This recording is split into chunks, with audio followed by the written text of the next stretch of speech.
Indonesia, negeri tropis yang terbelah garis lintang khatulistiwa. Beragam satwa hidup dan menjadi endemik di negeri ini. Namun, beberapa di antaranya justru mulai menghadapi ancaman kepunahan karena perburuan liar maupun pergeseran fungsi habitat alami mereka.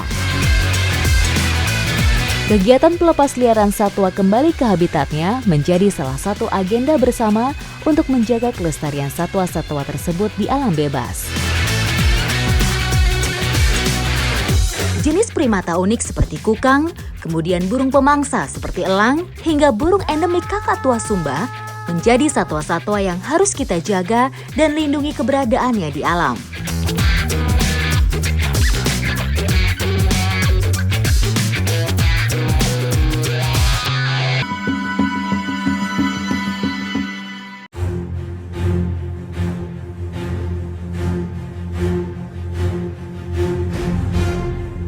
Petualangan tak melulu soal sensasi di tengah eksotisme alam. Terkadang ada persoalan konservasi atau perlindungan yang tak kalah penting bagi kelangsungan ekosistem. Perjalanan saya kali ini berbeda. Saya akan bergabung dengan tim International Animal Rescue untuk melepaskan satwa liar. Selamat siang dari Gunung Sawal. Petualangan saya kali ini bukan sekedar mau menikmati pemandangan aja, tapi saya punya misi, yaitu untuk merilis kukang kembali ke alam bebas. Jadi sekarang kita harus mendaki dulu sampai ke ketinggian 800 meter. Ikuti jejak saya, jejak petualang. Kawasan konservasi Gunung Sawal terletak di Kabupaten Ciamis, Jawa Barat. Dipilih bukan tanpa alasan.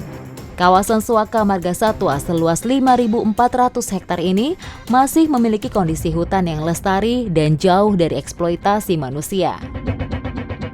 Proses pelepasliaran satwa tak bisa sembarangan. Sebelum melakukan pelepasan hewan, tim konservasi biasanya melakukan pengecekan lokasi secara berkala untuk menilai sebuah area cocok atau tidak sebagai habitat baru hewan liar.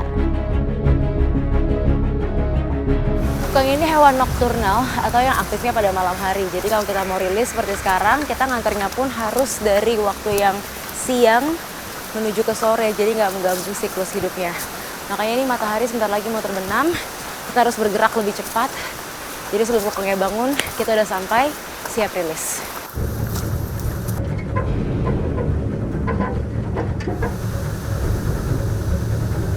Tak hanya menjadi habitat kukang, Gunung Sawal juga masih menjadi habitat macan tutul.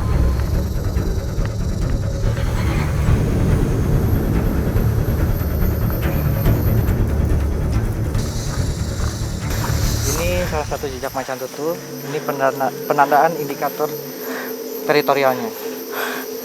Sini. Jadi di Gunung Sawal ini memang populasi macan tutulnya masih banyak banget. Dan jalur yang macan lewatin setiap harinya itu sama kayak jalur manusia. Nah ini tandanya ada cakaran di batang sama cakaran di tanah. Setelah berjalan hampir 3 jam, saya pun sampai ke kandang habituasi kukang.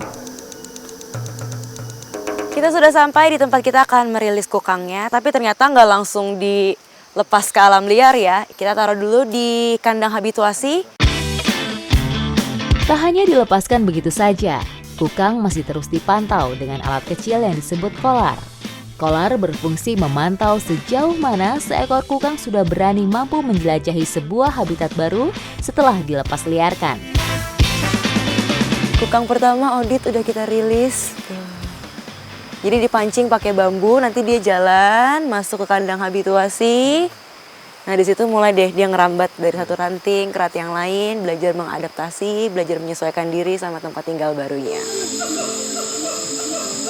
Di dunia hanya ada 5 jenis kukang, 3 diantaranya ada di Indonesia, tersebar di Pulau Sumatera, Kalimantan, dan Jawa. Kukang Jawa masuk dalam status kritis.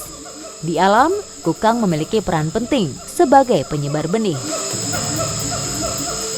Ini kukang kedua yang mau kita rilis, si Starmon, lebih agresif dibanding yang pertama. Jadi meskipun bentuknya lucu, gemas, tapi nanganinnya harus hati-hati dan yang pasti harus ahli. Kukang atau Nycticebus kaukang sp dikenal sebagai slow loris atau gerakannya yang lambat dalam beraktivitas. Hewan nokturnal ini mampu menjelajah hutan hingga 8 km saat mencari makan di malam hari. Tadi kita udah pasang radio collar di salah satu leher kukangnya. Nah, ini adalah alat yang bisa mengecek keberadaan kukangnya. Semakin nyaring bunyinya, berarti kukangnya semakin dekat. Tuh.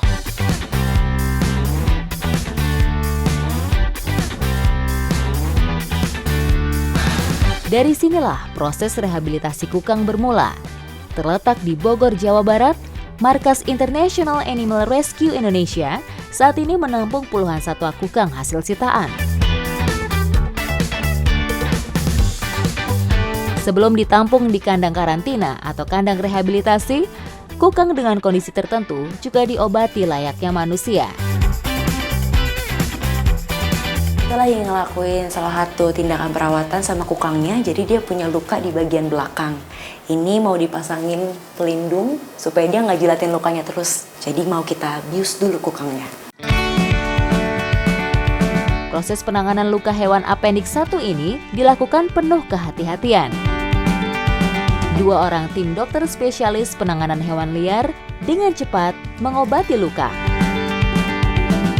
Si Jonas sudah bangun dan lihat deh matanya tuh lucu dan mukanya memang benar-benar ngegemesin. Jadi gak heran kalau akhirnya banyak orang yang pengen pelihara kukang. Tapi sebenarnya kukang itu nggak boleh dipelihara ya dokter. Iya. Jadi dia harus hidupnya di alam liar, bukan hewan peliharaan. Inilah tempat tinggal kukang selama direhabilitasi. Sepasang kukang diletakkan di sebuah kandang dengan kamuflase ranting dan daun. Setiap harinya, kegiatan dan perkembangan setiap individu kukang dipantau. Di bagian siku dalamnya ini ada semacam bisa ya dokter. Jadi itu untuk perlindungan dirinya dari predator. Biasanya dia jilat-jilat, ditaruh ke taringnya. Ketika tergigit kukang, reaksi yang timbul bisa berupa gatal, kejang otot, demam, hingga pingsan. Faktanya, kukang adalah satu-satunya primata berbisa. Jika tak paham, bukan tidak mungkin orang yang memelihara kukang akan tertipu dengan bentuk dan wajah kukang yang lucu. Jadi tidak semua kukang di sini yang direhabilitasi bisa kembali lagi ke alam liar, karena justru kebanyakan yang datang itu giginya udah hilang, udah kepotong, udah nggak punya gigi lagi. Sedangkan itu alat utamanya dia ya untuk melindungi dirinya dari predator nih. Iya, besar ataupun kecil, hewan liar bukan peliharaan manusia. Satwa liar memiliki habitat dan naluri alami yang bisa saja membahayakan. Sebaliknya, satwa liar sejatinya memang harus hidup di alam bebas. Berkurangnya keberadaan mereka di habitat asli juga akan sangat berdampak pada ekosistem. Karena setiap satwa memiliki peran masing-masing dalam menjaga keseimbangan rantai makanan.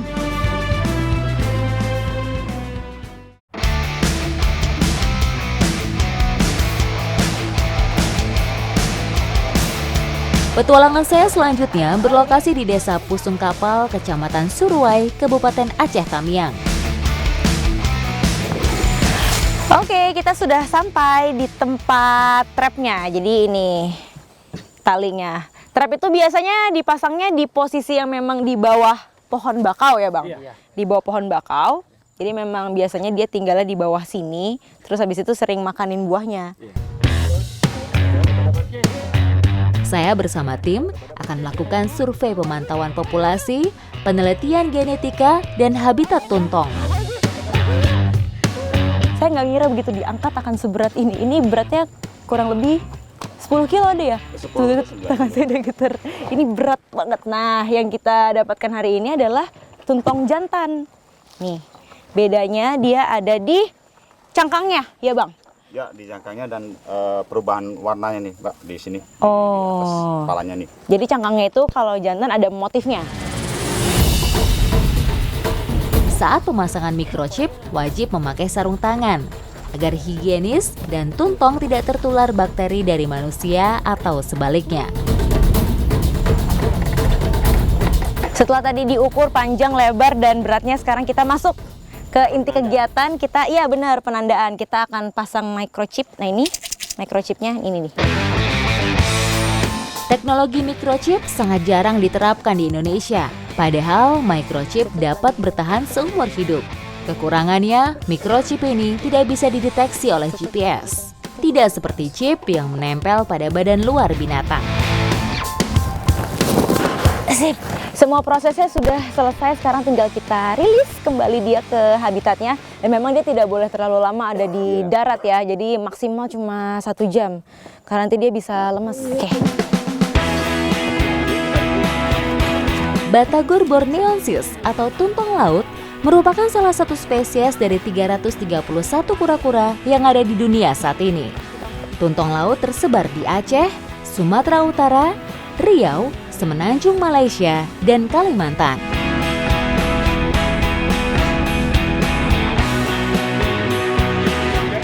Tuh, lihat tuh anakan tuntung berjemur. Mana? Ada lihat nggak? Itu di atas dahan itu, ranting itu. Iya, ada tukik, anak tuntong, disebutnya tukik. Lagi berjemur di atas ranting. Keluarga tuntong memiliki 2 spesies, tuntong laut dan tuntong sungai. Keduanya mendiami habitat yang sama, yaitu hutan mangrove. Kedua spesies ini dilindungi keberadaannya. Pemerintah juga telah memberi prioritas konservasi tinggi, karena tuntong sudah mulai krisis akibat perburuan liar. Bahkan telurnya dijual untuk dikonsumsi.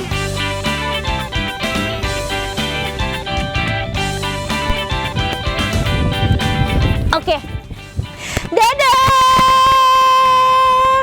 Semoga nanti suatu saat bisa ketemu lagi. Ukurannya sudah besar-besar, karena dia nanti lama-lama semakin besar. Maksimal berapa bang besarnya? Bisa sampai 61 cm. Lucu banget, jadi kayak ngelepas anak pergi sekolah, ditunggu nanti udah sarjana, semoga bisa ketemu lagi ya bang. Dan semoga populasinya juga bisa semakin banyak. Mudah-mudahan. Ikuti jejak saya, jejak petualang.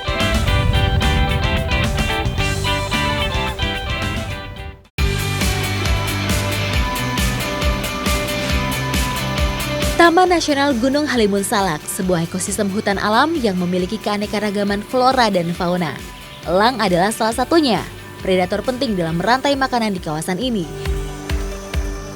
Elang ular bido ini adalah salah satu jenis elang yang ada di Taman Nasional Gunung Halimun Salak. Nah, namanya ini adalah cakar. Cakar ini sudah siap untuk kita rilis atau dilepas liarkan, tapi sebelumnya ini harus ada prosesnya dulu dari kandang rehabilitasi menuju ke kandang habituasi. Nah, jadi sekarang saya mau coba kasih makan dulu supaya dia jauh lebih tenang. Ikuti jejak saya, jejak petualang. Pusat Suaka Satwa Elang Jawa atau PSSEJ merupakan lembaga dalam Taman Nasional Gunung Halimun Salak yang kegiatannya berfokus menjaga kelestarian elang di Indonesia. Elang hasil penyelamatan, baik dari laporan warga, sitaan maupun akibat kecelakaan, akan direhabilitasi sebelum akhirnya dilepaskan kembali ke alam liar. Elang yang sudah melewati proses pengecekan kesehatan kemudian dilatih untuk belajar bertahan hidup secara bertahap di kandang ini.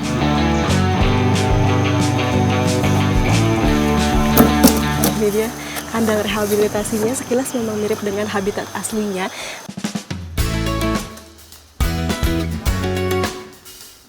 Elang yang akan dilepas liarkan selanjutnya dipindang ke kandang habituasi, yaitu kandang tak permanen yang ditempatkan di luar kawasan Suaka. Kandang ini biasanya dibuat tidak jauh dari wilayah pelepas liaran.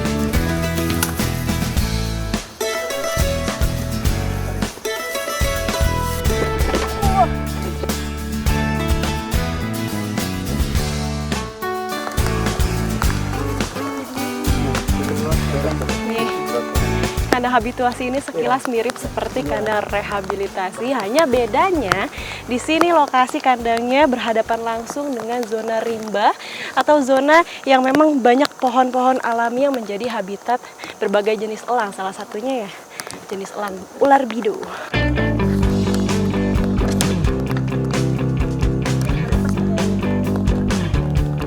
Nah, ini sekarang lagi pemasangan untuk wing marker atau nanti sebagai penanda pada saat sudah dilepas liarkan, terus nanti dipantau ketahuan dari jauh kalau ini adalah elang yang sudah dirilis atau dilepas liarkan sama pihak kita.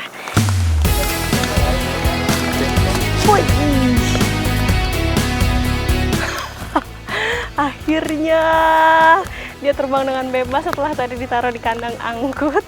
Dia sudah ada di kandang habituasi.